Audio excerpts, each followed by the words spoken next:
Assalamualaikum warahmatullahi wabarakatuh. Perkenalkan, nama saya Rani Suryaning Utami. Hari ini kita akan belajar mengenai hikayat atau cerita rakyat. Apa itu hikayat? Hikayat adalah suatu karya sastra berbentuk prosa yang penggunaan bahasanya adalah bahasa Melayu. Bagaimana sih ciri-ciri atau karakteristik, terus kemudian kaidah bahasa yang di dalamnya? Nah, ini dia. Karakteristik yang pertama. Karakteristik ada anonim.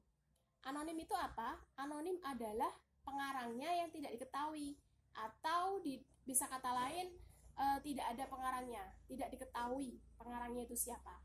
Kemudian ada kesaktian tokoh. Nah, kesaktian tokoh ini di dalam cerita rakyat itu tentu ada tokoh yang memiliki kesaktian. Nah, seperti itu. Kemudian adalah istana sentris. Istana sentris ini adalah cerita rakyat yang berlatar belakang kerajaan. Jadi dulu itu cerita rakyat atau hikayat ini itu sebagai hiburan di kerajaan. Nah, menjadi pelipur lara di kerajaan.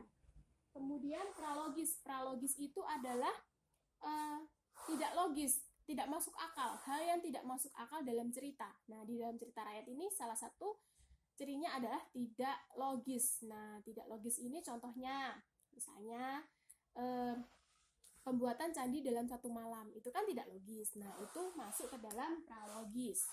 Kemudian statis. Statis ini adalah tetap, sifatnya tetap. Jadi cerita rakyat itu tidak bisa diubah, tidak bisa dikurangi maupun tidak bisa ditambahkan. Selanjutnya adalah ciri kebahasaan. Ciri kebahasaan yang pertama adalah konjungsi. Konjungsi itu adalah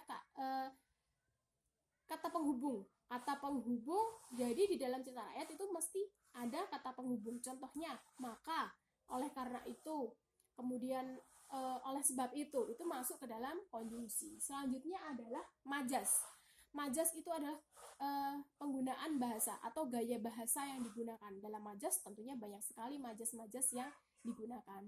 Selanjutnya adalah struktur, yaitu abstraksi yang pertama. Abstraksi itu adalah inti atau rangkaian cerita.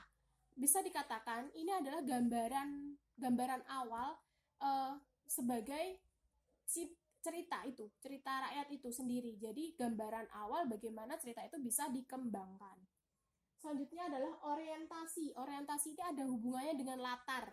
Jadi ada hubungannya dengan latar, tentunya ada hubungannya dengan waktu, suasana, dan tempat.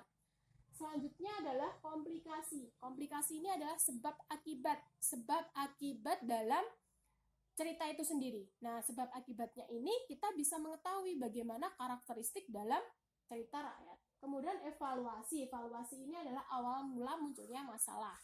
Selanjutnya adalah revolusi. Revolusi ini adalah bagaimana si tokoh itu menyelesaikan masalahnya. Selanjutnya adalah koda. Koda itu bagaimana kita bisa memetik nilai atau pelajaran di dalam dari cerita tersebut. Selanjutnya adalah unsur intrinsik. Unsur intrinsik tentu kalian sudah tahu, ada tema, ada amanat, ada alur, ada penokohan, terus kemudian ada sudut pandang juga. Selanjutnya adalah unsur ekstrinsik. Nah, unsur ekstrinsik ini ada unsur keagamaan, terus kemudian ada unsur pendidikan, kemudian ada unsur budaya, sosial, seperti itu. Ada yang tanyakan? Apabila tidak, cukup sekian. Semoga ilmunya bermanfaat. Assalamualaikum warahmatullahi wabarakatuh.